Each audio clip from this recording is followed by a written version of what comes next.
So welcome. Do you all know each other, first of all? Can we just go around and say names real quick? I'm Judy Joseph, Education Psychology. Okay. Mark Field, Center for Teaching Innovation. Center for Teaching Innovation. Francesca Pomerantz, Education. Okay, so, and Rebecca Plummer-Roloff, Art Education. And last year I held an FLC. Mark so kindly helped organize those, and it was great, on aesthetic education. And coming from an arts and design background, I think the idea of aesthetics has always been something of interest to me, and it wasn't until I went and worked on my doctorate that I was really discovering that the word aesthetics was problematic for me. Because in the history of art and design, aesthetic is a very upper class echelon kind of language, and it's very heady and very philosophical. And I was arguing throughout my dissertation that actually it's about being embodied for me. And so feeling into something, experiencing hands-on learning. So for me, the idea of aesthetics completely changed, and I realized that's actually what I'm engaging my students in when we're learning. So how to tap into the imagination, how to use the mind and the body to calm down, to quiet one's own breathing and thinking, so that you can actually begin to tap into the visualization in the mind when it comes to planning, lesson planning, for example. So I'll stop there and go around, and I'd like to hear from all of you. How would you define aesthetics? You came here for a reason. So what is it about aesthetics, or what has been your, and just real quick, maybe 1 minute, but just to get a sense of where we all are with the idea of integrating aesthetics into our teaching. What does that mean to you coming here? To me, it means beauty. Oh, okay. Yeah. And that was a classical definition, which was beauty. Okay, great. Thank you. I was going to say the same thing. Okay. I wasn't around at the time. Uh-huh.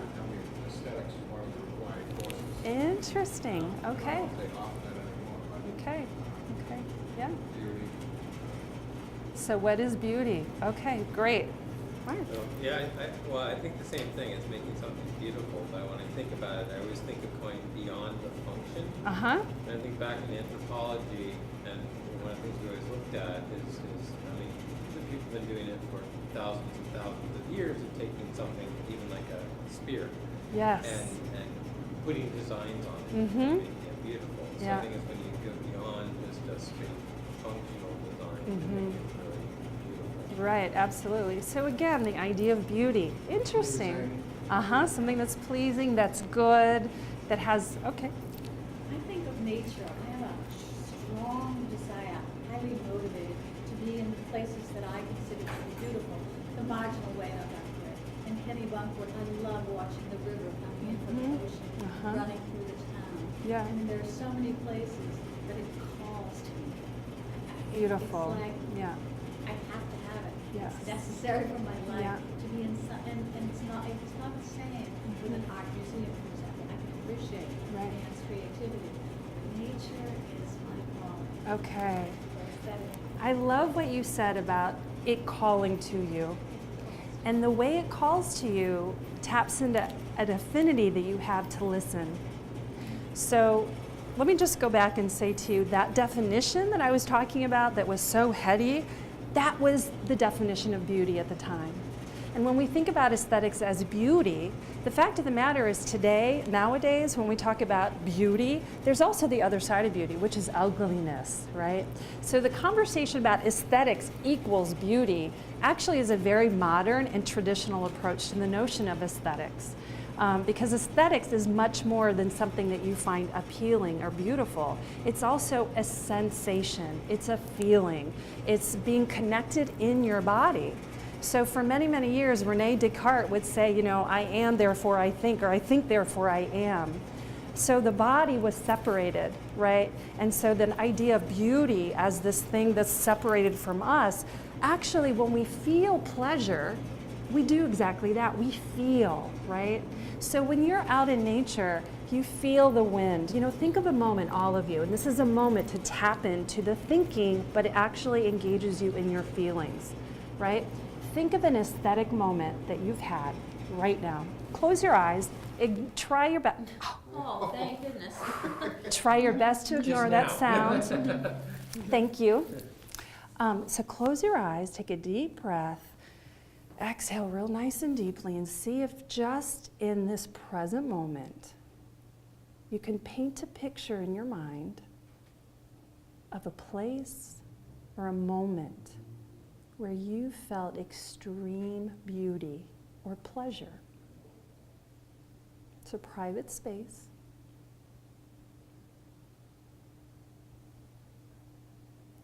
And see if you can attach 2 adjectives to that moment.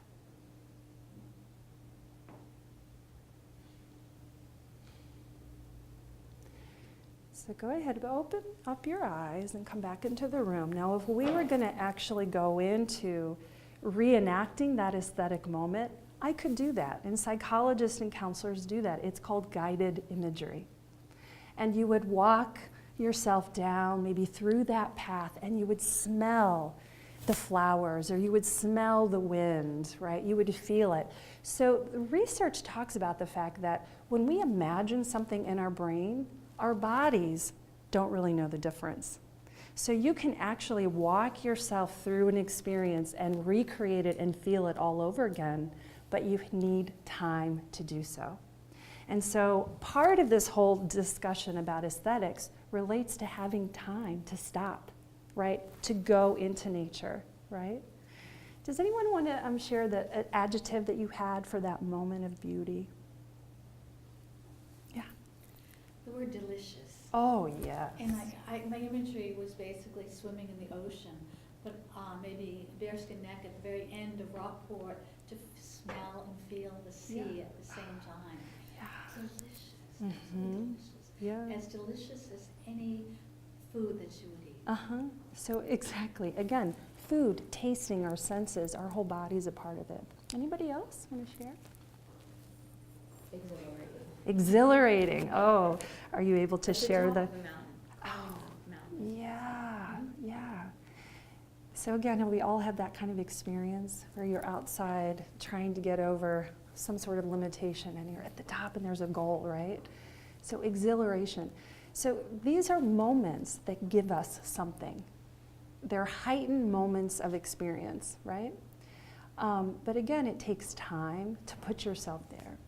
So when we talk about aesthetics and learning, it doesn't necessarily need to be a heightened moment, you know, where your senses are all alive. But the fact that you're connecting to this concrete context thing of words and text and content knowledge, right? How do you take this information and pull it off the page and give it life, right? And we do that through music, through dance, through drama. Have any of you in your teaching practices use alternative methods of learning besides reading and writing, and maybe calculating, typing on the computer? Have you used the arts in your own teaching? And what might that look like? Well, when I taught Russian, singing was a big part of it. Song is a fantastic way to learn languages. Yes. So we did a lot of song. Yes, absolutely, absolutely. So singing the content of a song, you know, now here in the college level, you might think, oh, that's for elementary, but actually it's not. So I'm gonna have us all do a really fun, simple game that gets our bodies involved in the action, okay? So stand up for a moment. This is called the name game, okay? It's a great icebreaker. And basically what you're gonna do is come up with an adjective that begins with the same letter of your name, okay? An adjective that describes you. So this is an sorry. And you know, and try to make it a positive. We're talking about beauty and things of goodness and positivity. So think of an adjective that describes who you are. This is an introduction. So let's say at the beginning of a class, this is the icebreaker that you would share. So the first thing is connecting to language. The second is giving a movement to that would express yourself. The third one is a sound. For example, okay, I'm Radiant Rebecca. So Radiant Rebecca, that's me. So who's next? That's So, not hard. so The sound part, I had the adjective, but the sound. it could be an animal sound. Maybe you have animals at home. Maybe you have a pet. Maybe you have certain kind of music that you like. So what kind of sound expresses you? Now, if you notice the way that I open my voice, I'm pretty open. I have an open book life, right? So I have the freedom to do that. That might not be you. Maybe your sound is a whisper. Oh, so the sound doesn't have to connect to the adjective. Not necessarily, but you are the artwork. So you're the one sharing. So this would be an introduction, the name game. So you could do it as simply as, let's go around and just say your name. Introduce yourself, but come up with an adjective. So let's start with that, just real quick. Everybody have their adjective? Everybody have an adjective that describes your name? So radiant Rebecca. Maybe you can do a hand gesture. Maybe not the whole body, maybe less in your face and nerve-wracking, but maybe a hand gesture. So radiant Rebecca. Francesca. Funny Francesca. Ha ha ha. So then we'd all say it. Ha ha ha, funny Francesca. Okay, next one. Daring Derek. Daring Derek. Okay. Right. I wasn't sure about the adjective, but I couldn't think of many that started with M. Uh-huh. So I have magnificent Mark. Magnificent Mark. Great. Jaunty Judy. Jaunty Judy. Okay, we'll do it one more time. And again, this idea is to remember names. So if you're teaching this to a class of students, right, this is a way that people can, oh yeah, Jaunty Judy, right? Oh, I remember her name, okay? So Radiant Rebecca. Radiant Radiant Rebecca. Rebecca. Oh, funny Francesca. Funny Francesca. Ha ha ha ha ha. Daring Derek. Darren Derek. Magnificent Mark. Magnificent Mark with a footstep. Jaunty Judy. Jaunty Judy. Okay, so there's an adjective. Did you learn something about somebody by doing this? Just a little nugget of who they are. A little step forward, right? A little ha ha ha, whether it was true or not or real, right? Okay, so that's an easy way to bring in the body, to bring in sound and creativity, and to do it in a way that's purposeful, it's meaningful. This is actually an introductory activity. Not only that, but we put each other in a space that's a circle. So the aesthetics of space is important here. We're looking at each other, right? It's not only me, but I'm putting the power back to you to allow you to experience and express yourself, right? And then not only that, but it's funny, it's kind of silly, and it makes everybody laugh. So as we know, when you're learning, if you're relaxed and comfortable, you can learn a little bit more, right? I'm going back to the office and call her Magnificent Mark. Okay, there you go, right? Right? And so when I see Francesca next week, I'll be like, hey, how's that funny hanging in there, right? Okay? So it creates connection too. Okay? That was such a simple little activity. Go ahead and sit back down. Okay? So that was the name game, right? Something, yeah, it's clever, right? And again, with aesthetics and the idea of using the body and expression, is there any kind of wall that you felt in yourself that said, oh no, this is outside my comfort zone? I'm not used to standing in front of my colleagues, let alone a 21-year-old that's all like afraid of how they look, right? So being self-conscious, right? How does that experience, did any of you feel just a hint of that in me asking you to stand up and do this out-of-the-box thing? I just felt constrained by the letter F. Oh, okay. So You is should the, write the letter J. okay. So there was a little problem solving you were doing. Yeah. Okay. The single adjective. A single adjective. Yeah, yeah. So maybe if the week before I said, next week, come up with an adjective so we had some pre-knowledge, right? Okay. So that's the other thing that I wanted to mention to you all is when you're asking yourself, or I'm asking you to go outside of what you're used to doing, there's a little bit of fear and a little bit of intrepidation. But that's part of being a performer, right?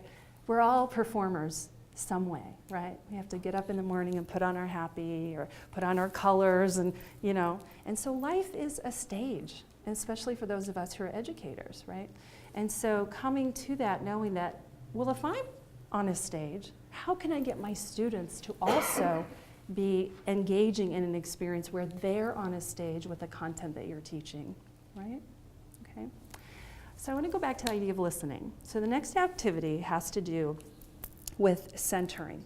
So I'm going to ask you all to sit up nice and tall in your seat and just close your eyes. And in order for us to engage in an aesthetic moment, or to be fully present in a classroom where maybe you're listening carefully, right? You need to be fully present. So all the things that happened today, I want you to take a deep inhale and exhale and see if you can melt your thought for a moment away. Imagine that there's a bubble that's floating right up in front of your forehead. And again, you could take a deep inhale, filling your lungs with all of that stuff today, and exhaling into that bubble, and see if it can begin to float away. And try that 3 more deep inhalations and deep exhalations. And notice how your body maybe begins to relax just a little bit. So engaging your breath releases a way in which your brain begins to slow down. Your heartbeat slows. And you come into a moment of complete presence. There's nothing happening in the past. You're not moving to the future. You're in your body right here and right now. Maybe you may notice your heartbeat if you listen very carefully. So I'm going to read you a poem. And this is a poem that's from the book Teaching with Fire. You may keep your eyes closed and see if you can engage in your imagination from this present space. So this poem is called Fueled. Fueled by a million man-made wings of fire, the rocket tore a tunnel through the sky, and everybody cheered. Fueled only by a thought from God, the seedling urged its way through thickness of black, and as it pierced the heavy ceiling of the soil and launched itself up into outer space, no one even clapped. I'll read it one more time. Fueled by a million man-made wings of fire, the rocket tore a tunnel through the sky, and everybody cheered. Fueled only by a thought from God, the seedling urged its way through thickness of black, and as it pierced the heavy ceiling of the soil and launched itself up into outer space, no one even clapped. So go ahead and open your eyes.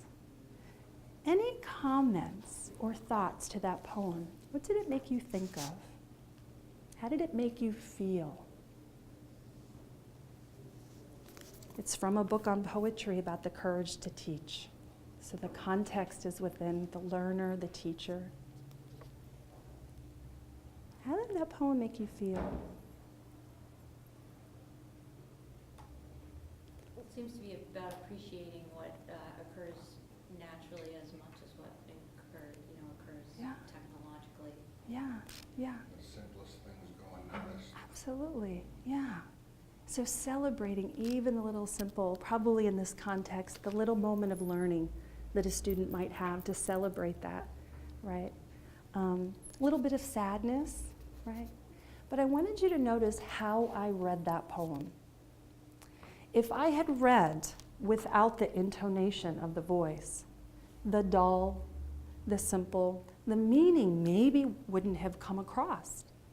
So even in that performance when you're teaching, to bring that ability to connect the feeling and the mood to what it is that you're reading.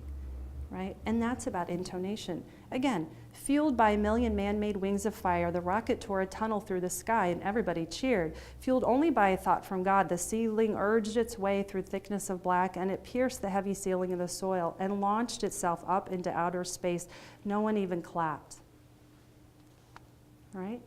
Totally different aesthetic moment, right? Okay? Yeah.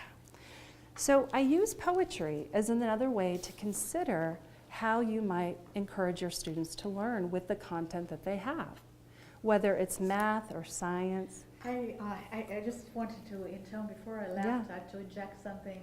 I was teaching 9th grade for my very first year when I was teaching. Yep. And I had a group of immigrant students, mostly from like Greece or European countries. And, you know, they were mostly all males, but they shouldn't have been in the 9th grade. They should have, they're older. Many of them were in the painting business outside. And so how to keep them active? And I found out they loved the pendulum. As long as I read that with the gore and blood and lust that was part of that poetry, they would do anything. Yeah, yeah. And it amazed me that that worked. Yeah. So storytelling. Storytelling. Right? Big. Whether it's poetry that rhymes or it's having students take that experience of being a student in a class and just taking 5 minutes to write down 5 adjectives about how you're feeling right now. In postmodern poetry, just a list of adjectives and how you read it, right, could be a moment where they're connecting. And so I think, again, just in the short amount of time we have, thinking about how we can use words and moments of expression to create an environment that is embodied in that way, that students can be transformed by listening, but also find transformation in themselves as they're writing and responding. So again, reading responses, whatever the content we have here at Salem State, I'm in art ed. Anatomy, here's another good example of using the body. So if I were to just simply, here, I'll give you each an image here. So let's say that we're in a biology class, an anatomy class, right? And here your goal is to memorize every single part. It could be whatever content area. We all have content, information, and vocab we need to memorize, right? What would happen if rather than doing scientific labeling, or in some cases, visual journaling, for example, for content knowledge, I have students actually use colored pencils and make lists actually as concept maps. So whatever the content they're reading, the biggest ideas, okay? In scientific knowledge, you would have probably scientific words. You need to know the Latin, right? So on the same thing, you could use a picture and map out and label with colors and maps and different tabs and things like that. But let's move beyond that. Put this down for a moment. And if you were studying the parts of the ribs, why not feel your own ribs, right? So we're going from knowledge, right, that's content, to experiencing the content. So just take a moment and play with me for a minute. See if you can find a rib. And since this is an anatomy class and I'm not walking you through, the bone in the middle is the sternum. I broke my sternum when I was in high school. Car crash. And as a yoga instructor, I feel it sometimes when I'm doing certain positions. But just maybe the lowest rib there. See if you can find where the lowest rib comes up and touches the sternum. Can you feel that bone? See if you can follow in your body from the bottom all the way to the top, right?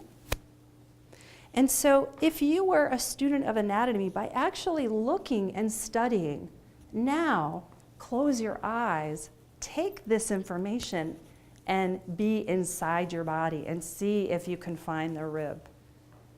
So that it's embodied knowledge. It's a different way of understanding the parts.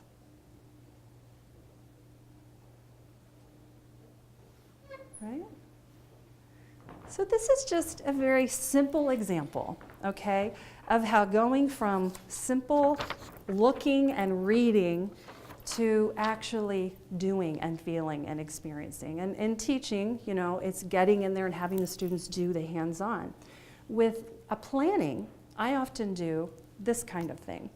So I'm going to ask you again to use your imagination, and I want you to imagine yourself driving here back home. Okay? And I give you each a piece of paper.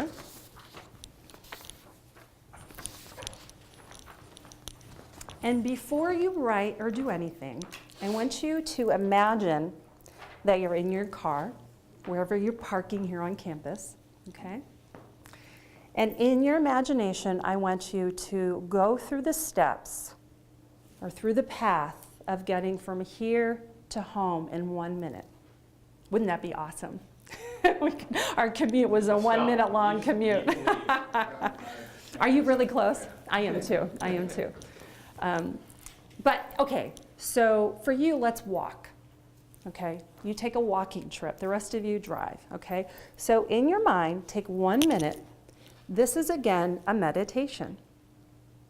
So see if you can be in the car and in 1 minute, imagine seeing and moving through the space that you normally go to. Nope, this is all in your imagination. So close your eyes and take a moment to drive fast without any tickets. And imagine the signs or the architecture you drive by.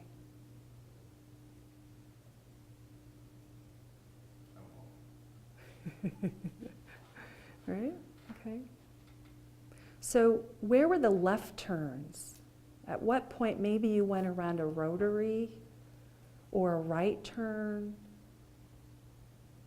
So use your mind to move through that space. And at the end of that moment, just get to your end destination. We sped this up a little bit fast. Go ahead and open your eyes and do a very quick linear map. It does not have to be perfect, but draw the lines, and we'll use markers for this. Choose your favorite color.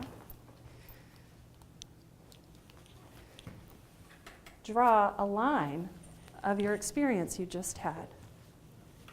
The right, the left, and just take maybe half a minute to move through the map in your mind. We could actually call this mind mapping. It's really, that's a different concept. Wow, you take 2 turns. Wow, okay, okay.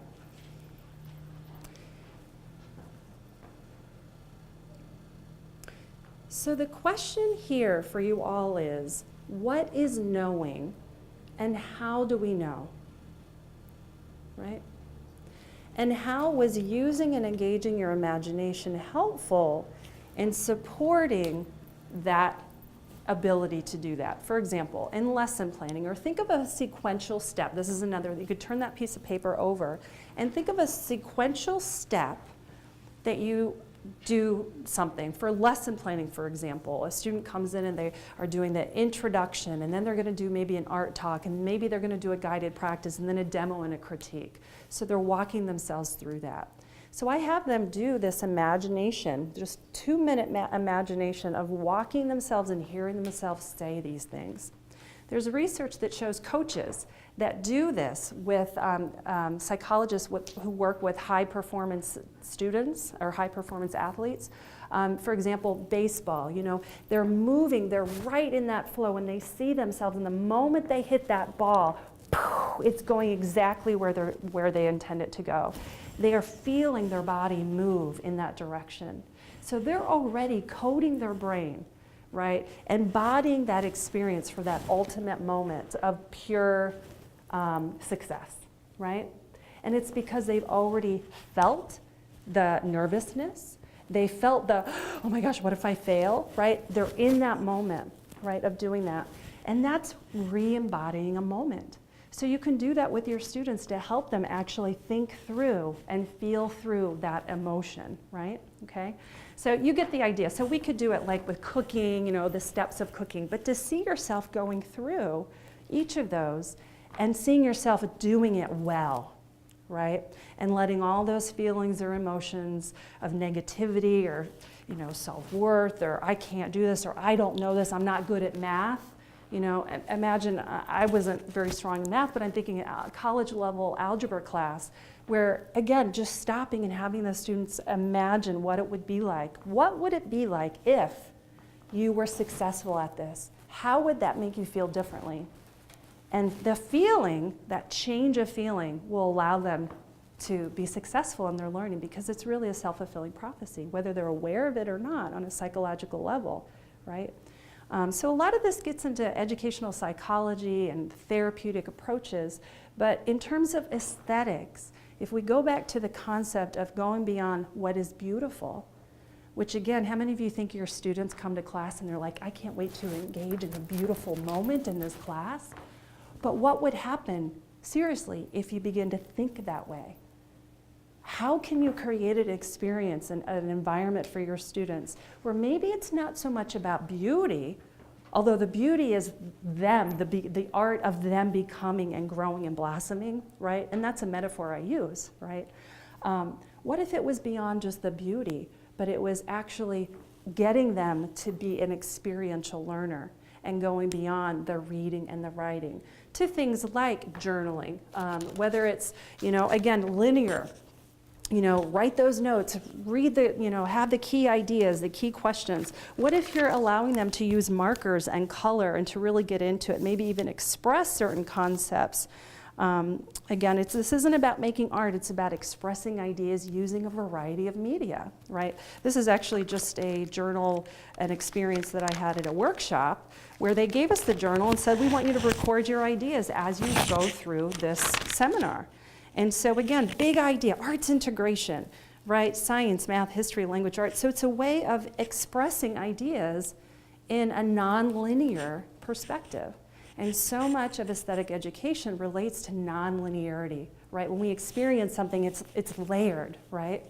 And then to express that could be visual, it could be theatrical, you know, here I am moving and, you know, I could add song to it or whatever. So that's where it's going beyond what you normally do to play with yourself in terms of organizing information in new and unique ways. This was the idea of an arts inquiry. So Maxine Greene, one of the big movers and shakers of the aesthetic education movement in the 1980s, she was really all about inquiry. And when you ask a question, right, why do we learn, right? Why is it important to learn, right?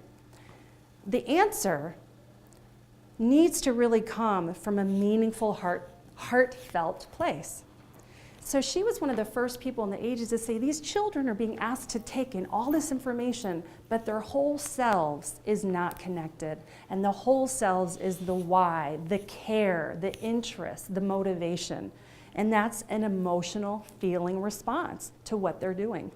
So I'm going to ask you all, just take a moment to think about what is the one thing that you might be able to do in your class to elicit an aesthetic response from your students about something they're learning, even today, or maybe it's not students, but faculty or people that you work with.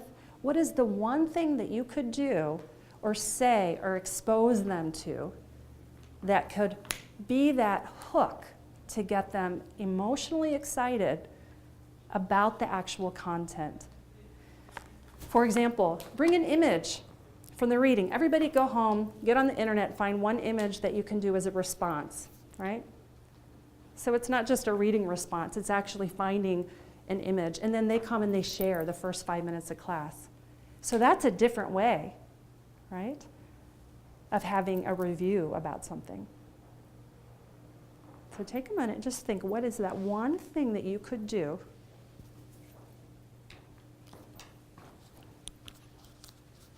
and how could that be part of an inquiry? The inquiry is a curiosity. And the curiosity, well, you tell me. What does it mean to feel curious? When was the last time you felt curious? I'm still in it, but I'm thinking about your first question. Yeah. So I'm teaching Yeah. children's literature next semester, and there's a lot of aesthetics really already in the course. Yes, We're looking sure. at children's books, which have a lot of art. Yeah, illustration, And yep. appreciating them. But we approach them more from a, you know, like a critical perspective. And I think it would be really helpful to, when we share the examples, to ask some questions like, how does this make you feel? What does this make you care about? What does it make you think about? To get back into, so that then they're thinking more about why they would use it in the classroom, yes, from the critical perspective, but also from more of an emotional perspective. Yes, So I think absolutely.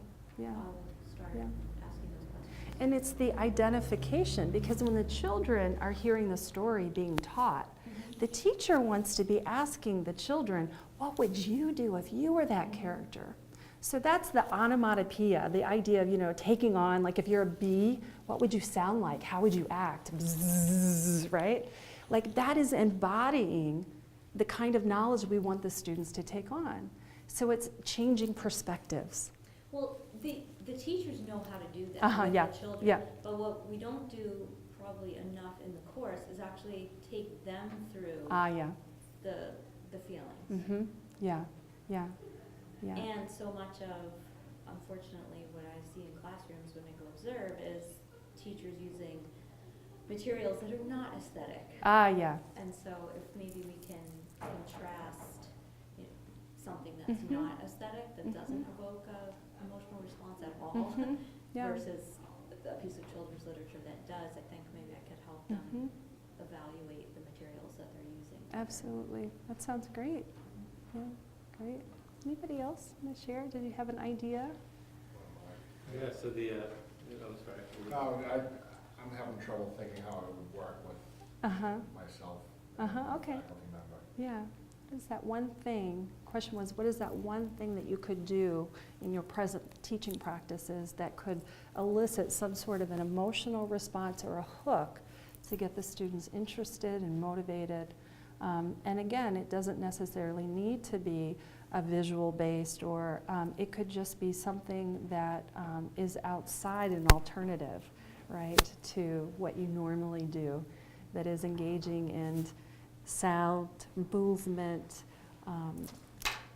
you know, even thinking about like I'm thinking about a lot of the science, information here, where you really need to have a lot of memorization of parts and things like that.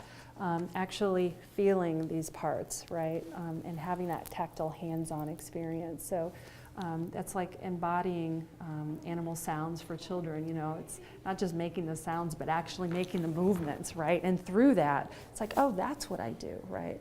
Or the affect, you know, having the teacher read the book like I did, and then read it again with affect, and notice what does that do for response. Right? Yeah, I was thinking, mine's similar to Francesca's. I was thinking of the one course I know I'll be teaching soon, which is the Russian literature course, and a lot of times I dive too much into the literary criticism and things I want them to notice about the author, but just saying to them, what was a beautiful moment? Yep.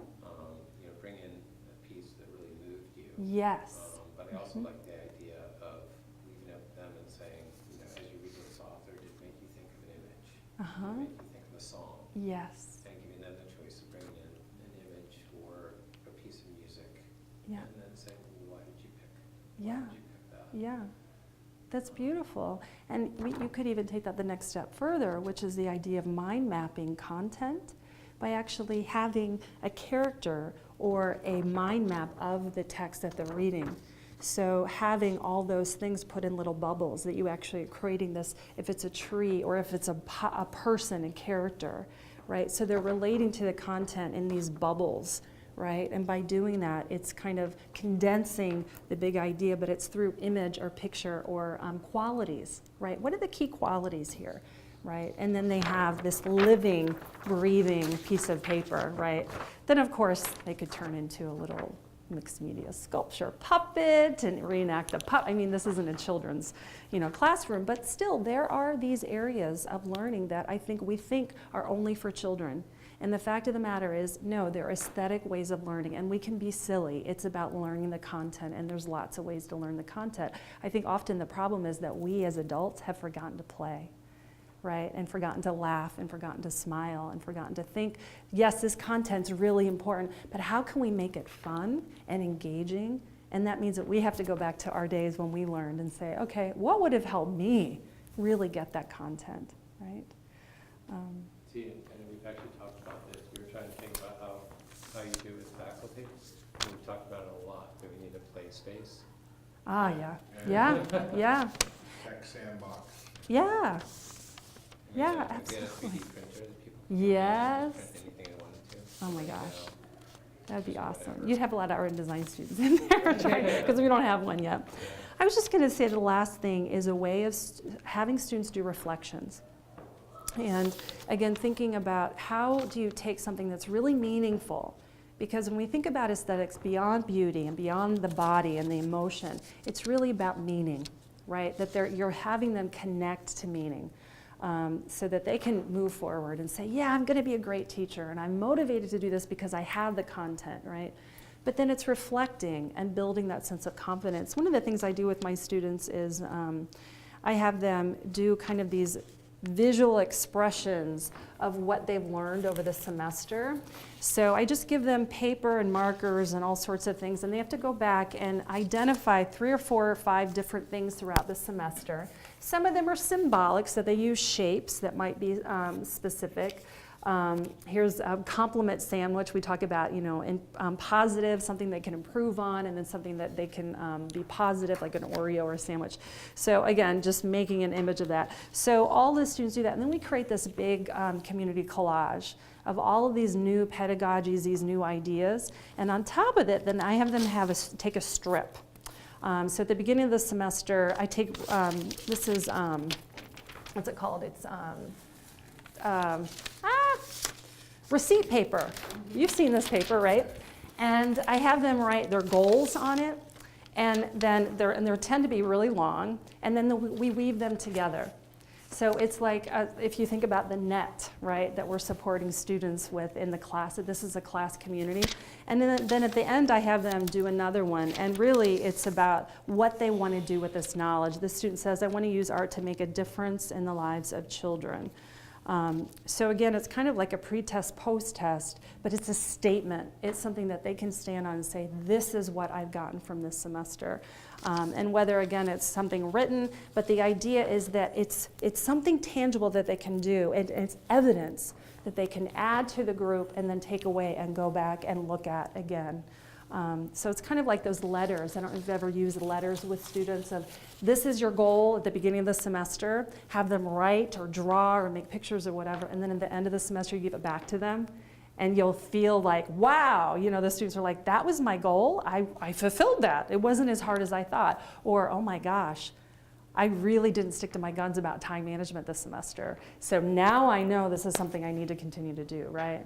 But again, it's about engaging them in their own reflection about their growth and their learning. So this was just a small little smidgen of aesthetics. There's so many other activities and things we can do. This one was actually a lesson plan that a student did in art education about gender roles. And so what she had students do is to go out and collect lots of images of what they thought a boy should be and what they thought a girl should be. And then she simply cut out the symbols, and then had the children actually glue the images. She broke the students up into 2 different or 3 different groups and had them create this. And then the question is this true? Is this true for all boys? Is this true for our girls? What happens in the gray space, right, when gender is no longer about these particular things, about being strong or handsome or muscular, rich, powerful as a male? But what if to be a male also means, maybe to be a little bit more quiet or to be caring or compassionate? So this is where this discussion came from. But again, it was a way of taking these really abstract concepts and making them into something very concrete that the students could represent through visual culture, cutting and pasting images that they found in popular culture. So that's what that was. And some of these other ones were pieces, again, collaborative type of things about the roles and responsibilities of teachers. And so I had them go out and collect this data, visual data. It could be poems, it could be sayings, pictures of unity with children. I think I mostly just kept become a part of something big. So it was a way for them to go out, be thinking about what it means to be an educator, and then have something that they can bring back together in the room. And then I had them tie it together in kind of this tree. So it was our hope tree. And one way to do that is you simply take cardboard or paper and actually create a tree and then have people hang things on here. So it could be hands, handprints, again, the metaphor of touching and being a person of difference, of change.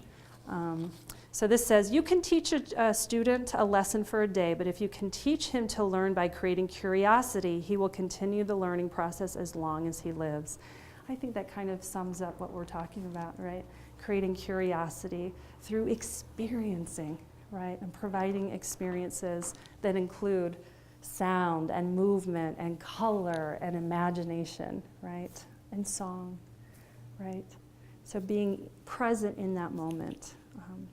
And I'd love to do a workshop later on as a yoga teacher to teach processes of listening. Another thing we did in my aesthetic education FLC was actually doing this process where, especially with teachers, but not only teachers, therapists, or anybody that wants to have really good social skills, is about listening, learning to listen. And so there's this, and I'll explain it to you, we won't do it, but there's this idea of shoulder-to-shoulder listening. So I would come and sit right next to you, and we would be touching shoulders. So our attention isn't on looking at each other. That's a different kind of interpersonal activity. And there would be a question, like, so just tell me how you're preparing for the holidays, something simple, right? And the idea is, as the speaker is speaking, they speak in short chunks of time, and then the listener says back to them, so I hear that, boom, boom, boom, boom, whatever they say. So you're repeating back exactly what you think you heard. Now then you, the original speaker, would need to say, is that correct? Did I hear you say? Exactly. That you should repeat back exactly what you have said. That's correct. That's correct. That's a Toastmaster standard. There you go, right? Sure. So this is about checking in, right? And making sure that what you say is being communicated, right? And that you're being heard.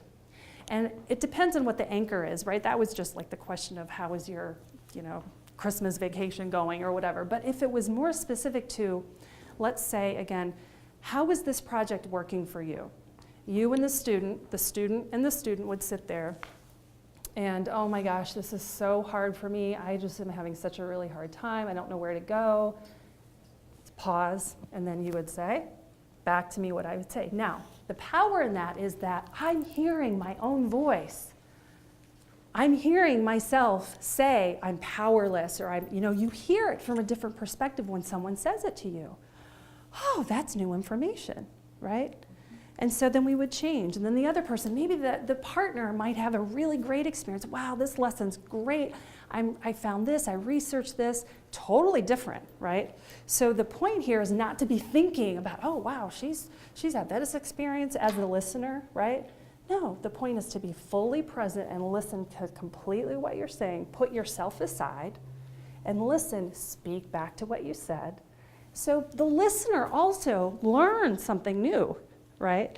About themselves, but also maybe another perspective of how to think about the world, right? By hearing the experience of another person. So that's what I call shoulder-to-shoulder listening. And you can deconstruct that and think about all those great things, but if you're teaching students to listen carefully and to be honest with an experience of learning, that's a great way to do it. It could be a 5-10 minute moment in your class. 10 minutes is a lot, but maybe a 2 minute and then switch in another 2 minute, right? You'll also create great classroom dynamics of vulnerability and openness when students can actually say, I'm struggling. And that the instructors there listening to all these stories, maybe going, wow, I need to improve in this way. Or wow, I haven't made that clear. Or wow, these students are really getting it, right? So what might be the prompt for that? Depends on what. Depends on what it is. How are you doing in this lesson plan? We've got our final project. What is the progress on your project? It could be simple, or it could be describe your experience of reading that play, right? Oh, I thought it was so dull and so boring, or, well, it was actually a prompt that makes you have to problem solve and think, well, I don't know, let me think. Okay, but it's not something that's set, it's spontaneous, that's what I meant to say. It's a spontaneous recall of what a person knows and what they feel and where they are at the moment. So there has to be a level of vulnerability, unless the student's like, I'm totally cool, it was great, it's fine. You can hear that in someone's voice. But the fact that you're sitting shoulder to shoulder, there's the aesthetics of being together in this team, right? And we're supporting each other, or we're competing with each other, but the competition might melt away, right? So that's just another idea. So any final comments or thoughts? Thanks for the shoulder, that was nice. Do you ever get any pushback from students on any of these activities? Because I'm just thinking, we always do literature circles in all my education classes, and I used to actually have them do an art project related to the book as a group to show them what they could do in an elementary school classroom. So, for example, they might create story quilts, Yes. which illustrate the theme of a book through pictures and quotations. Right. And every semester I would get student evaluation, or some, it's not on the student evaluation, it would just be on written feedback. You know, that was a waste of time. Ah. I don't want to spend class time doing arts and crafts. Right. Or, you know, even though they got the point that they could do that with students, they'd rather just like a quick demonstration, you can do this, and then move on. So that wasn't everybody, but I definitely got some pushback, and I actually eliminated it because enough people pushed back on it. Yeah.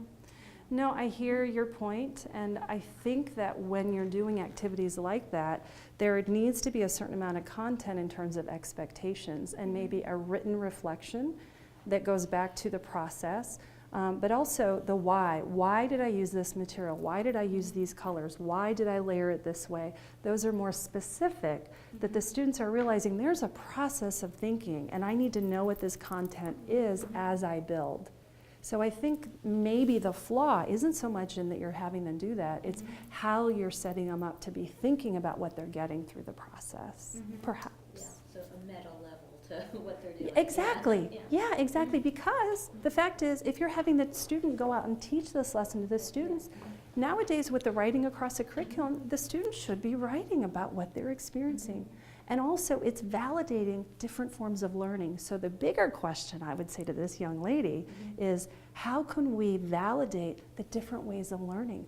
Maybe your way that you've been socialized, or your natural way, is with words and for language. But many of your students won't know how to, articulate the world that way, or don't like it. So doing hands-on work.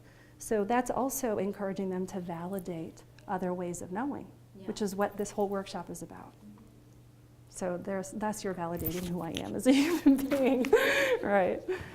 So, any other comments or thoughts as we wrap up? Just, I really like the way that you're presenting the issues. It's very, very personal. It's just a different way of looking at teaching. Yeah. Well, and I would say this man who you may or may not know, Parker Palmer, who the Courage to Teach. Parker Palmer is one of my heroes because he actually was one of the first people in the 80s to talk about how important being an educator is, but how personal it is. And that as educators, we separate, our on-stage, off-stage life, and that we're actually a whole being. And if we can be vulnerable with our students, if we can show that we're human beings and that we fail, and that some days we come in and we're ill, or some days our dog dies, or our husbands or wives are ill, and this affects how we teach. But if we are vulnerable and transparent with that, that's a part of the learning environment. So it's a very, I guess you might say it's more of a postmodern perspective that goes beyond the teacher-student power play, of being in the know. But it actually makes teaching the learning, part of the learning process. And again, we're all lifelong learners, at least I hope we are. But what I was going to say about Parker Palmer, he comes from a Quaker background. And Quakers, their practice is to sit into a circle and be present in the light and listen. And they speak out of wisdom or something that maybe they get an insight, and they speak out of that insight that they get. So again, it's about a pedagogy of presence and about being fully involved and caring and compassionate to the people around you as you are to yourself. So if you want to know more, Parker Palmer is the guy to look at. So Parker Palmer. Oh, his name's not on there. Oh, there it is, Parker Palmer. Okay, well, thank you all for coming. That was a little bit longer and more involved than I thought it would be. Very nice break to the day. Good, good. Okay, well, breathe.